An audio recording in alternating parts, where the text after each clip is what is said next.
우리는 매일 많은 결정을 하며 살아갑니다. 아침에 눈을 뜨는 순간부터 잠자리에 들기까지 우리의 마음은 수많은 선택의 갈림길에 서 있습니다. 그때마다 우리는 감정이나 상황에 휩쓸리기 쉽습니다. 그러나 성령과 함께 사는 사람은 감정보다 평안을 기준으로 결정합니다. 성령님은 복잡한 감정의 소용돌이 속에서도 조용한 평안으로 방향을 알려주십니다. 하지만 현실은 그렇지 않습니다. 우리의 마음이 분주하고 하루의 일들이 쉴 틈 없이 몰려올 때 우리는 성령의 음성을 놓치기 쉽습니다. 작은 불편함이나 이유 모를 피곤함조차 그분의 사인이 될 때가 있는데 우리는 그것을 무시한 채 스스로의 판단으로만 살아가려 합니다. 그러다 보면 점점 영적으로 둔감해지고 하나님과의 거리도 멀어집니다. 이 설교는 그 평범한 일상 속에서 성령과 함께 걷는 방법을 전하기 위해 필요합니다. 성령과 동행하는 법을 배우면 감정이 아닌 평안으로 선택하고 두려움이 아닌 믿음으로 걸어가게 됩니다. 오늘 말씀은 그 동행의 길을 다시 회복하고 싶은 이들을 위해 주어집니다. 주님과 함께하는 하루가 어떤 평안을 주는지, 그리고 그 평안이 우리의 삶을 어떻게 새롭게 바꾸는지를 함께 나누고자 합니다. 첫째, 결정할 때 감정이 아니라 평안을 기준으로 삼으세요. 삶의 많은 선택 앞에서 우리는 종종 감정에 따라 움직입니다. 마음이 급하면 서두르고 불안하면 포기하며 기분이 좋을 때는 쉽게 결정하기도 합니다. 그러나 성령과 동행하는 사람은 감정보다 마음 깊은 곳의 평안을 살핍니다. 감정은 순간적으로 변하지만 평안은 성령께서 주시는 신호이기 때문입니다. 하나님은 우리에게 불안함이나 조급함으로 인도하지 않으십니다. 오히려 진정한 평안을 통해 지금 가야 할 방향을 알려주십니다. 성경에서 엘리야는 큰 바람과 지진, 불 가운데서 하나님의 음성을 듣지 못했습니다. 오히려 세미한 소리, 즉 고요한 평안 속에서 하나님의 뜻을 깨달았습니다. 성령은 이렇게 우리의 내면을 다스리시며 말씀하십니다. 그러나 우리는 종종 감정이 강하게 요동칠 때 그것을 하나님의 뜻이라고 착각할 때가 많습니다. 내 마음이 뜨겁다고 해서 모두 옳은 길은 아닙니다. 때로는 조용히 멈추어 마음속에 평안이 있는지를 살펴야 합니다.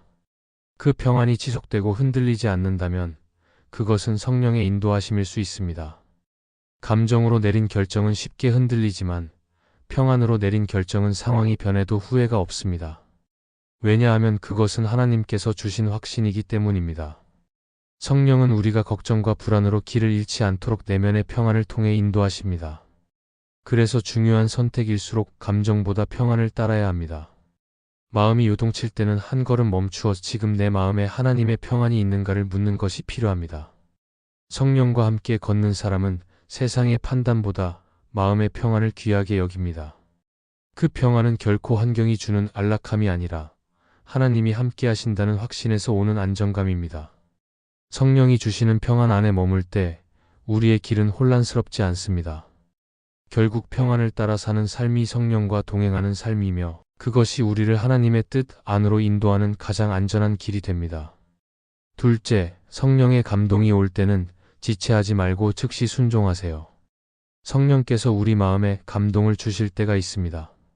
어떤 사람에게 위로의 말을 건네야겠다는 생각이 들거나 해야 할 일을 미루지 말라는 마음이 생길 때가 있습니다. 그때 우리는 종종 생각합니다. 나중에 해야지, 상황이 더 좋을 때 해야지, 조금 더 확신이 들면 움직이겠다고 말입니다.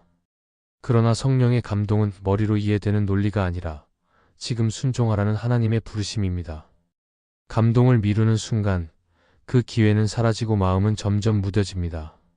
성령의 인도하심은 언제나 순종의 사람을 통해 일하십니다. 아브라함이 하나님의 말씀에 즉시 순종했을 때 하나님은 그를 믿음의 조상으로 세우셨습니다. 베드로가 금을 던지라는 말씀에 즉시 따랐을 때 그는 놀라운 기적을 경험했습니다. 순종은 결과를 계산하기 전에 하나님을 신뢰하는 선택입니다. 우리가 계산을 멈추고 즉시 순종할 때 성령은 우리의 순종을 통해 하나님의 일을 이루십니다. 많은 사람이 성령의 감동을 느끼면서도 행동으로 옮기지 못합니다. 두려움이 앞서고 다른 사람의 시선이 신경 쓰이고 혹시 실수하지 않을까 망설이기 때문입니다. 그러나 하나님은 완벽한 행동을 원하시는 것이 아니라 믿음의 첫걸음을 내딛는 순종을 원하십니다. 그 한 걸음이 시작되면 성령께서 나머지 길을 인도하십니다. 순종은 감동을 행동으로 옮기는 다리와 같습니다. 감동이 있을 때 즉시 순종하는 사람만이 성령이 일하시는 현장을 직접 경험하게 됩니다. 즉시 순종하는 사람의 삶에는 하나님의 역사가 끊이지 않습니다. 왜냐하면 성령은 머뭇거림 속이 아니라 믿음의 행동 속에서 역사하시기 때문입니다. 순종은 우리를 불편하게 만들지만 그 불편함이 하나님의 기쁨이 됩니다. 결국 즉시 순종은 성령과의 동행을 깊게 만드는 열쇠입니다. 마음에 감동이 왔을 때 바로 움직이는 사람에게 하나님은 언제나 다음 길을 보여주십니다. 셋째, 하루의 끝에서 성령께 감사하며 마음을 정리하세요.